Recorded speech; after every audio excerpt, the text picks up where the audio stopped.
भर्तृहरि नाम के एक राजा थे, उनकी बहुत सुंदर पत्नी थी। वो बहुत प्यार करते थे अपनी पत्नी से, बहुत प्यार। एक दिन क्या हुआ कि उनके राज्य में एक ब्राह्मण आए, और वो बड़े तपस्वी ब्राह्मण।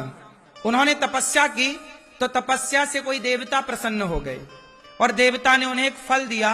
बोले तुम ब्राह्मण ये फल खा लो, सदा जवान रहोगे और अमर हो जाओगे।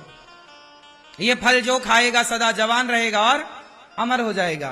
पंडित जी ने फल लिया, और पंडित जी को लगा मैं जवान रहकर और अमर होकर क्या करूंगा।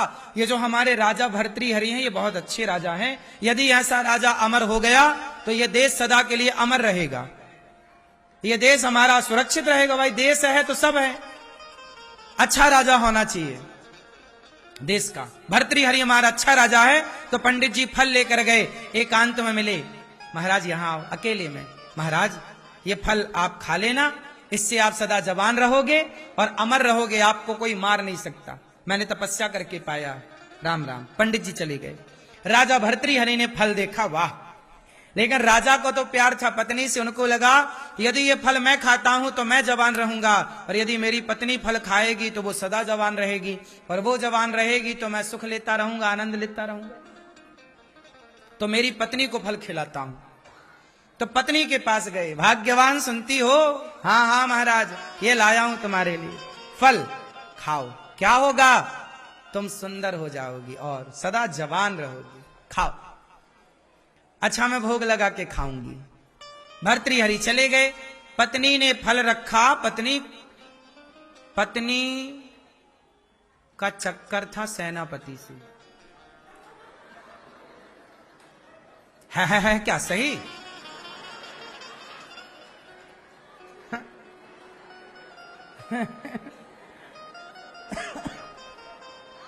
रानी का चक्कर किससे था? सेनापति को बुलाया चुपके से, आओ आओ जल्दी आओ, पीछे के रास्ते यहां बुलाया। बोले ये फल खाओ। बोले ये फल खा लो। क्यों?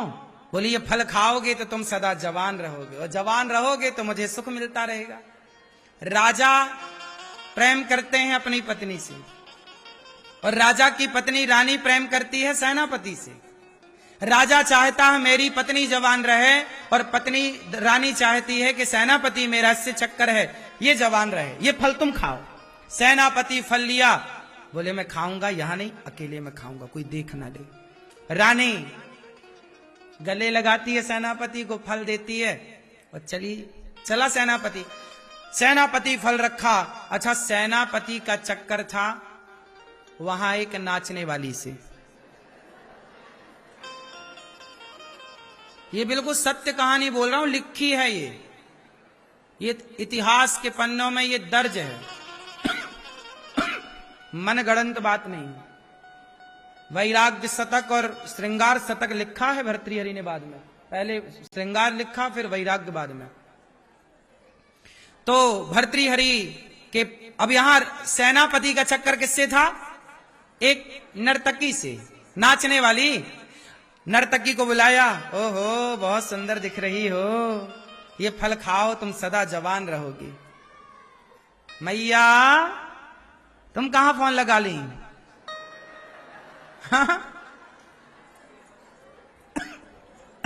ये प्रसंग चल रहा है, बिना फोन लगाना कहीं।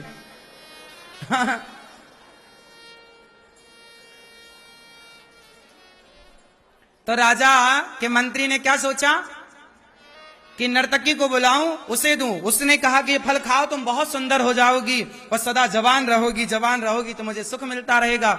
अब नर्तकी ने, नाचने वाली नर्तकी ने वो फल लिया, और नर्तकी ने सोचा कि मैं तो नाचने वाली हूं, मैं जवान होकर, मैं सुंदर होकर करूंगी क्या? और सुंदर हो गई और जवान हुई तो और नाचना पड़ेगा सारी, अभी तो मर जाऊंगी, फिर तो नाचती रहूंगी सारी जिंदगी, मरूंगी नहीं, तो मैं क्या करूंगी? नर्तकी ने सोचा कि हमारे जो राजा हैं वो बड़े धर्मात्मा हैं, मतलब भर्तृहरि। मैं जिस राजा के राज्य में नाचती हूं, हमारे राजा बहुत सुंदर हैं, बहुत योग्य हैं, बहुत अच्छे हैं, मैं अपने राजा को ये फल देती हूं ताकि मेरा राजा अमर हो और मेरे राज्य की सीमा, मेरा राज्य सुखी रहे, जनता जनार्दन सुखी रहे। वो नर्तकी गई, महाराज की जय हो। हाँ नर्तकी बताओ, महाराज मैं आपसे मिलना चाहती हूँ। हाँ हाँ मिलो, आओ। फल निकाला, महाराज ये फल, अब तो राजा ये फल, बोले महाराज ये फल जो खाएगा सदा जवान रहेगा, सदा अमर हो जाएगा सदा के लिए। राजा बोले सो तो ठीक है, पर ये बता तेरे पास कहां से आया। अब देखो नर्तकी ने कहा महाराज मैं सेनापति से बड़ा प्यार करती हूं, मेरे सेनापति ने मुझे दिया। सेनापति को बुलाया, सेनापति ये फल तेरे पास कहां से आया। महाराज अपराध क्षमा करो, ओ रानी जी हमसे बहुत प्यार करती हैं। अब फल कहां से आया राजा को पता चल गया कि रानी को तो हमने ही दिया था।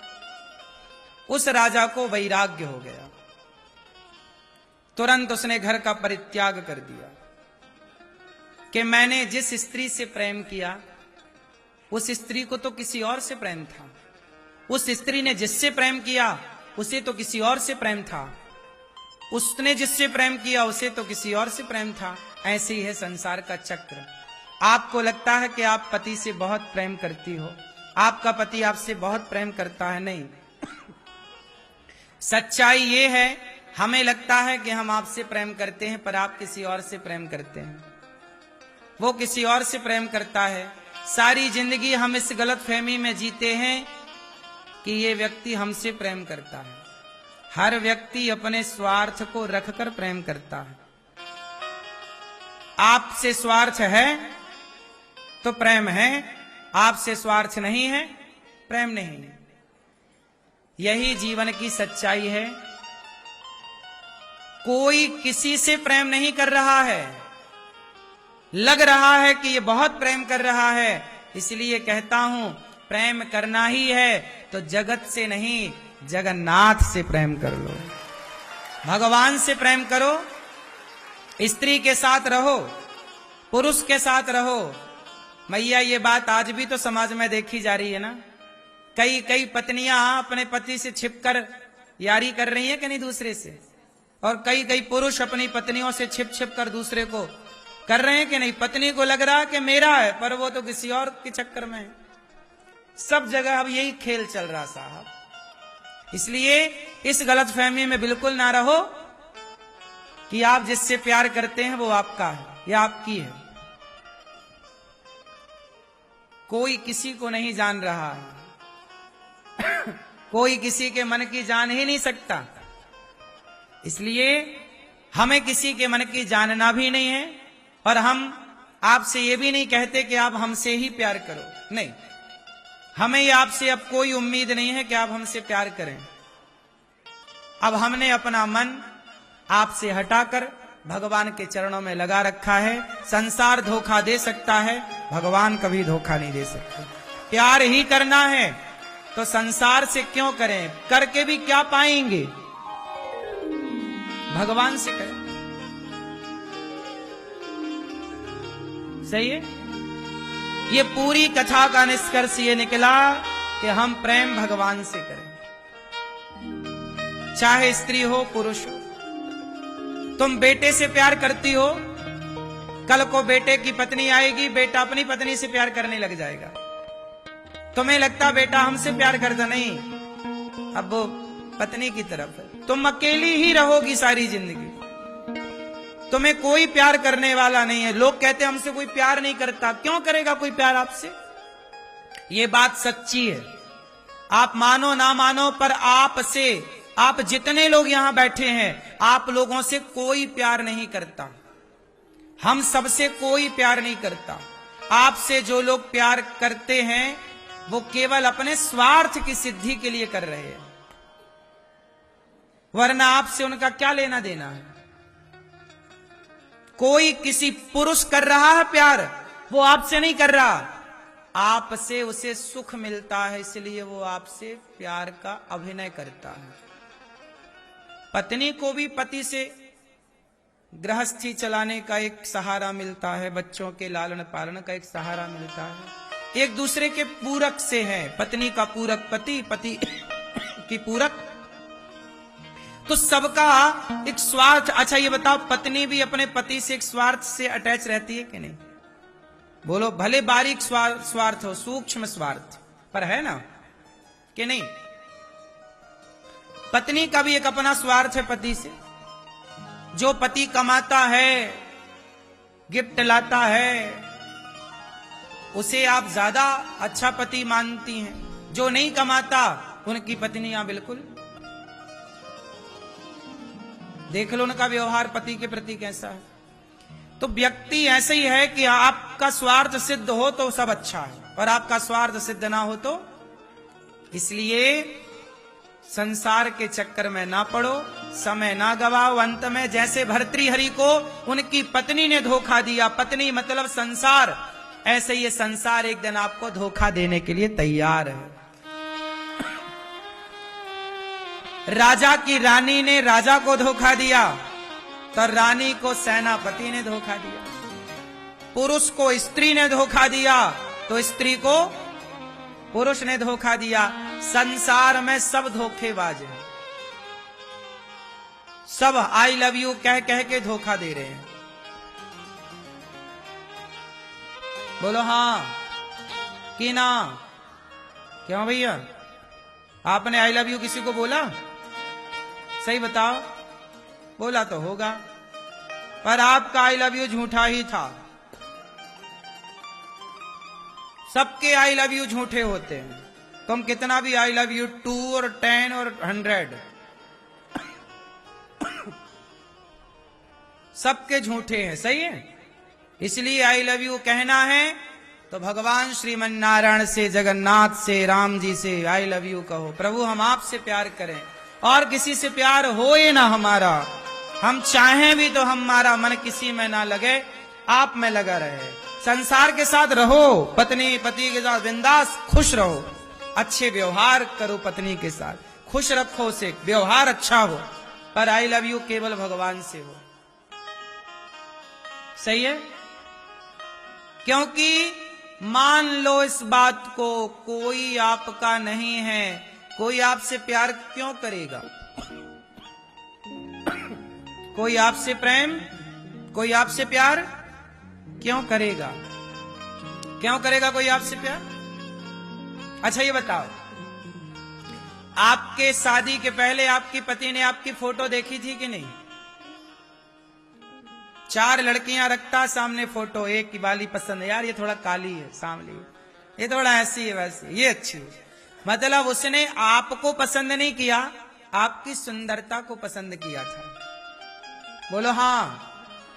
आपने भी कोई लड़का पसंद थोड़ी किया था पति, अरे अच्छा पैसे वाला है, सुंदर है, आपने भी तो पैसे पसंद किए थे, काम धाम करता है करने वाले को पसंद किया था। आपने लड़की पसंद की, उसमें सुंदरता थी, अरे बहुत पसंद आई, लेकिन वो सुंदरता उस लड़की में सदा ना रहेगी। जब तक सुंदरता रहेगी तब तक वो आपको प्रिय लगेगी, पर एक टाइम बाद सुंदरता तो सबकी चली जाती है। बोलो सत्ता, सिंहासन, सुंदरता, संपत्ति सदा के लिए नहीं है। सुंदरता सदा ना रहेगी, आपकी पत्नी सदा जवान ना रहेगी। आज सुंदर है, कल वो सुंदर नहीं रहेगी। क्या तब भी वही प्यार करोगे जो सुंदरता में करते थे? तब पुरुषों का व्यवहार पत्नी में बदल जाता है। पहले शादी हुई तो 1 महीने 2 महीने 1 साल तक तो हाथ छूटता नहीं है लड़का लड़की पति पत्नी का। जहां जाएंगे ऐसे जाएंगे, कंधे में हाथ डाल के, एक दूसरे का हाथ पकड़ के चलेंगे, बैठेंगे भी तो हाथ पकड़ेंगे, क्योंकि शुरुआत है ना, स्पर्श भी सुख दे रहा है, एक दूसरे का टच। हाँ या ना? 1 साल तक तो हाथ छूटता नहीं है, कहीं भी जाएंगे साथ में। फिर वही पति पत्नी 10 साल बाद पकड़ाना अपने पति को, हाथ छोड़ दे, चसी चल नहीं सकती कि लंगड़ी है। चल, ये सब समय रहते खुमार चढ़ता है और समय के साथ ये सब खुमारी उतर जाती है। ये सब भैया चमड़ी की ललक थी, ये सब चमड़ी का अटैचमेंट था, प्यार थोड़ी था तुमसे, वो तो चमड़ी की भूख थी। तब वासनाएं ज्यादा थी तो अटैचमेंट ज्यादा था। अब देख चुके हो सब कम हो गई चीजें। अब तुम्हारी हिम्मत भी खत्म हो चुकी है, बूढ़ा भी हो गया शरीर। इसलिए समय के साथ सब, इसलिए फिर भी कहता हूं कि रहो साथ में, एक दूसरे के काम आओ बुढ़ापे तक, लेकिन ये मान के चलो कि ये सब अपना नहीं है। मेरे तो गिरधर गोपाल दूसरो ना कोई, यही सत्य है।